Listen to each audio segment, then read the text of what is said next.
네, 안녕하세요. 시와학원에서 군사 통역 강의하는 강천호 강사입니다. 오늘은 미군의 고스트쉽이라는 주제어를 가지고 정리를 해보도록 하겠습니다. 고스트쉽. 어, 화면 같이 옮겨보도록 하겠습니다. 자, 음, 네, 선박 한 척이 이제 보이시는데 유심히 이제 잘 한번 봐두시면 좋을게요. 지금 요 이렇게 위로 삐쭉삐쭉 올라선 이런 구조물이 있죠. 이따가 본문에서 언급되는데 한번 같이 정리를 이제 해보시면서 저희 블로그에 방문하시면 사용했던 음원이라든가 지문 등 내려받아 이용하실 수 있습니다. 들어가 보죠.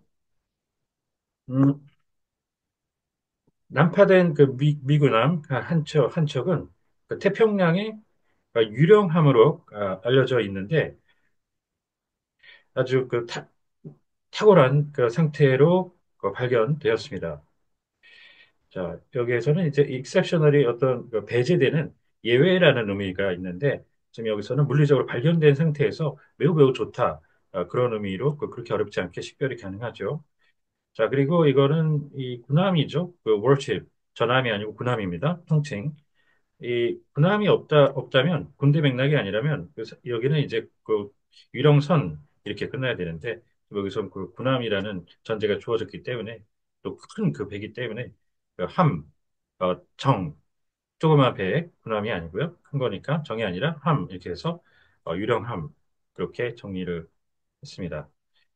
자, 그렇게 이제 보시면서 전함이 있죠? 아까 월십 나왔는데 그 전쟁할 때 전자를 떠올려서 전함이라고 월십들을 하는 분들이 있는데 안 됩니다.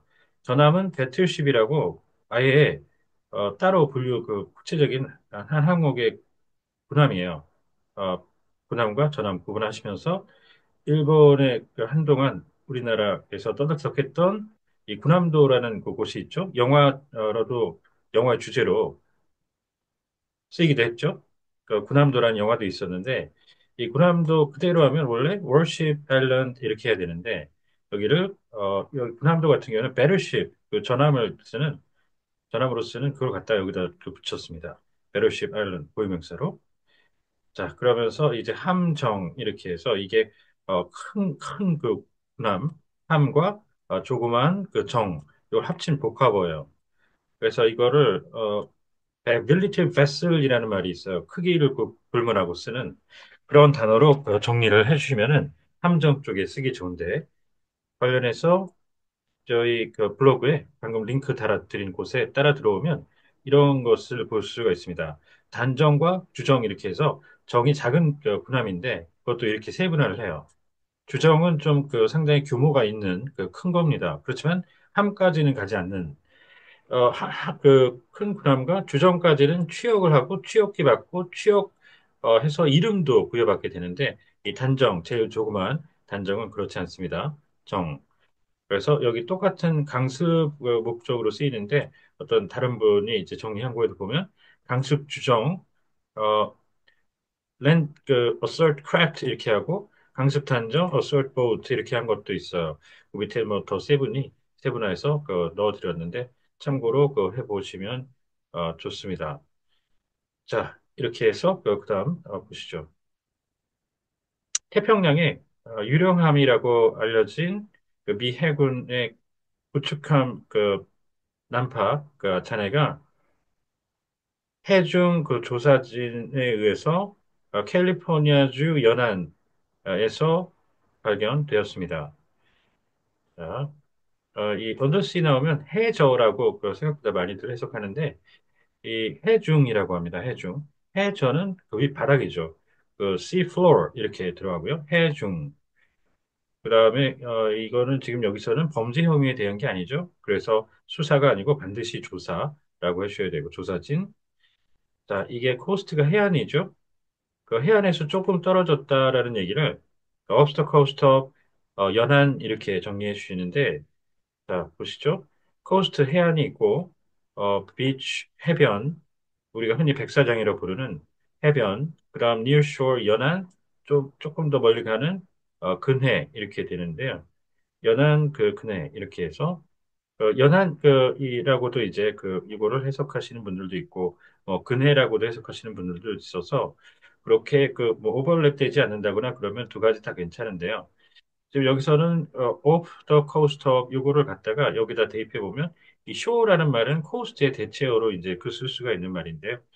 지금 여기서 해안에서 좀 더 떨어진 니어가 아니라 off니까 정확히 하자면 이게 근해를 쓰시면 제일 정확하게 맞습니다.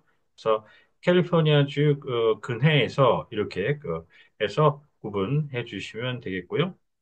자, 이 둘을 합쳐서 해양학적으로 이렇게 littoral 연근해 구역이라고 하는데 수역 이걸 우리나라 군에서는 일단 연안 전투함 이 니어쇼에 해당하는 연안 전투함 이렇게 해석을 합니다. 자, 그다음 역의 금융이 있고요.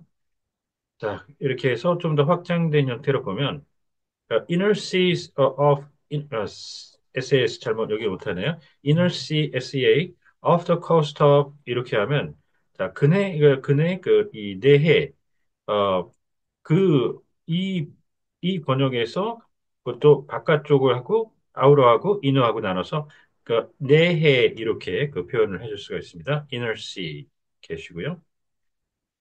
자, 해저는 아까 말씀드렸죠. sea floor. 이 스튜어트 미군함은 고의로 침몰이 되었는데, 1946년 5월 미 해군 훈련 당시였고, 이 함의 최종적인 안식처는 정처가 이제 위치가 확인이 되었다라고 공중 해상 유산 재단과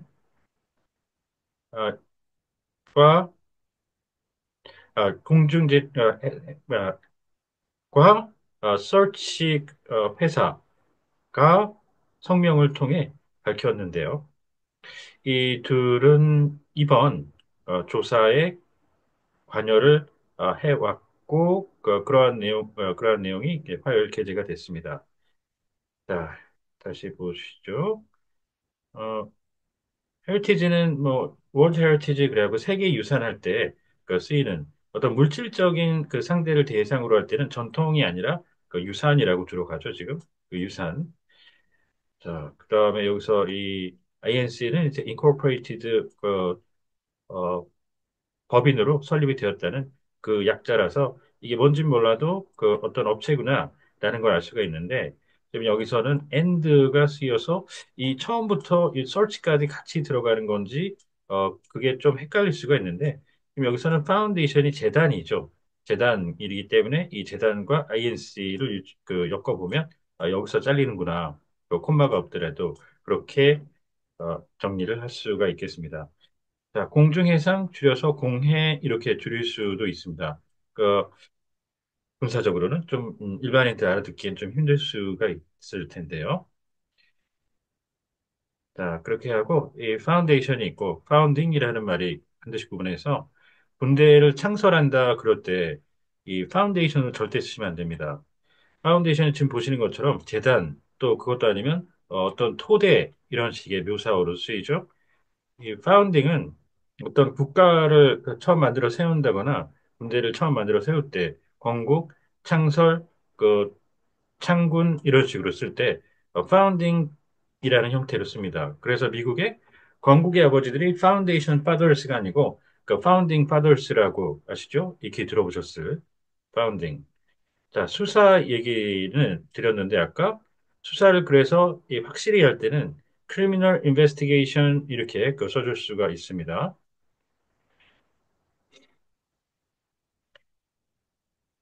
이 세, 세, 세척의 자율 수중체, 수중체가 아, 로봇 해양 조사 업체인 오션 인피니티에 의해서 투입이 되어서 코델 그 뱅크 국립 그 해양 보호구역에 있는 그 대양저를 스캐닝 했는데 이곳은 그 캘리포니아주 북부 근해에 위치하고 있으며 시기는 그 8월 1일부터 부터 24시간 동안에 이루어졌고 당시 음탐 장비와 다중광선 음향 측심기로 얻은 데이터가 밝혀준 사실은 이 스튜어트 함이 대양 수면부터 3,500피트 아래에 위치하고 있다는 것이었습니다. 자, 다소 약간 호흡이 긴 문장인데요. 그래서 중간중간 끊어서 해석을 연습을 해보시면 특히 영화 같은 경우에는 영어 나오는 순서대로 이해를 해주셔야 그대로 그대로 들으면서 이해를 하는데 도움이 되기도 합니다.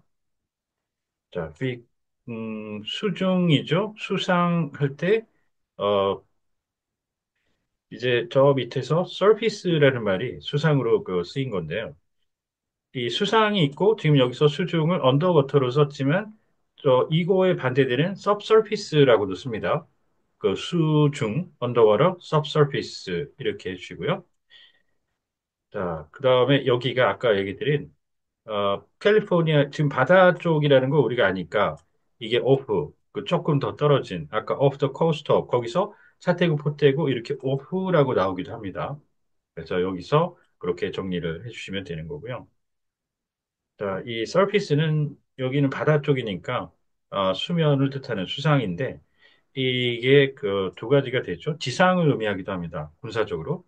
그래서 surface to air missile 지상에서 공중으로 발사하는 그래서 지대공 미사일 이렇게 하는데 좀 헷갈리죠. 어떨 땐 헷갈립니다. 그래서 주요 어구는 이 surface가 들어간 것들 유심히 정리해 두실 필요가 있습니다. 자, 그리고 디플로이를 아까 투입이라고 이제 했죠. 일단 어딘가에 현장에 보내서 단기적으로 뭔가 작업을 한다곤 할 때 그 쓰일 때 투입이라는 말을 쓰는데 단기적으로 그 부대 첫 배치하듯이 배치할 때 디플로이 시작을 해가지고 파병도 가고 여러 가지가 해석이 돼요. 이 맥락을 통해서 연습을 하셔야 되고요. 자, 이 디스패치는 급파. 자, 자대 배치할 때는 assignment to duty station. 자, deploy downrange 이거는 파병을 뜻하는 묘사로 쓰이는 미군의 용어입니다. 자, 파병 명사 형태로는 overseas tour 추천드리고요. 이거는 자, 음탐이라고 아까 했는데 이 사운드 내비게이션 앤 레인징의 준말입니다. 그 평상 음향 탐지, 음탐 이렇게 해석을 하고요. 자, 음탐 스캐닝을 통해서 밝혀진 바는 스튜어트함은 전반적으로 온전하고 또 선체는 현재 여전히 매끈한 상태로 위풍당당한 모습인데 해저에 거의 수직으로 위치하고 있다, 자리 잡고 있다라고 했습니다. 그러한 내용이 성명에 적혀 있습니다. 기재되었습니다. 자, 배의 동체는 이제 이걸 쓰죠. 그 허를 써가지고 선체, 차체, 전차라든가 그런 것들의 차체는 마찬가지로 허를 써요. HLL. 그런데 항공기는 동체, 몸통이죠. 그걸 퓨설라지라고 합니다. 퓨설라지.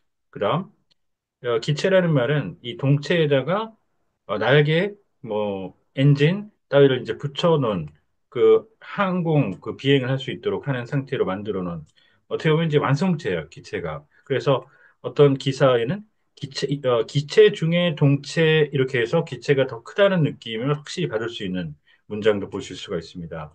에어프레임이라고 합니다, 기체. 이 보존 수준은 어, 뛰어난, 그러니까 뛰어난데 이 선박의 연령, 이 함정의 연령을 그 고려할 때 그렇고 그래서 미 해군의 그 포스테커라는 그 별명을 가진 구축함 이제까지 그 존재한 구축함 중에 가장 잘 보존된 사례 중 하나일 가능성이 있게 됩니다. 보존, 환경 쪽에 들어가서 많이 들어보는 말인데, 보존과 보전이 있어요. 보존은 그냥 단순히 아껴서 안 쓰고 남겨두는 거죠. 나무 같은 거 베지 않고 conservation 이렇게 하는데 그 보전이라는 거는 아끼는 것뿐만 아니라 힘써서 잘 가꾸어서 유지해 나가는 거죠. 그래서 보다 액티브한 건데 그 보전이라고 그러죠. 보전. 과거에 북한하고 이 문정부 시절에 GP를 좀 없애자고 했었던 때가 있었죠. 실제로 그랬죠. 그 당시에 몇 개만 상징적으로 남겨놓은 지금은 다시 또 북한이 다 그쪽은 원상 복귀를 해서 다 다시 그거 짓고 해놨지만 그때 어떤 기사는 이렇게 그 표현했죠. 똑같은 걸 GP를 역사적 보존 가치 때문에 남겨두자. 또 다른 기사는 똑같은 내용인데 보전 가치 때문에 보존. 기자분들이 썼는데도 이렇게 틀려요. 다르게 쓰고 있습니다. 자, 그렇지만 제가 아는 그 설에서는 분명히 이 보존은 단순 conservation이고 보전이 preservation. 그래서 여기서는 보존보다는 그 보존으로 쓰는 게 맞지 않는가. 그렇게 해서 구분을 확실히 해두시는 게 좋겠고요. 자, 아까 처음에 이제 유심히 좀 그 더 보면 좋겠다라고 했던 게 있었죠. 이렇게 그 비쭉비쭉 솟아오르는 이게 굴뚝 같은 거죠. 굴뚝 역할을 하는 건데 그게 그 스택이죠. 스택. 그 스모크 스택 할 때 쓰는 스택. 이거를 지금 이 구축함이 네 개가 있죠. 하나, 둘, 셋, 네 개가 있다고 해서 그렇게 붙은 겁니다. 그렇게 해서 이 별명 같은 거기 때문에 처리해 주는데 이거를 그 연돌이라고 합니다. 연돌. 그 어, 네 개의 연도를 갖춘 그 four stacker 이렇게 그 정리를 해주시면 끝나겠습니다. 자, 오늘은 그 미군의 고스트십 유령함에 대해서 한번 정리를 해봤습니다. 혹시 궁금하신 사항이 있으면 언제든 연락 주십시오. 감사합니다.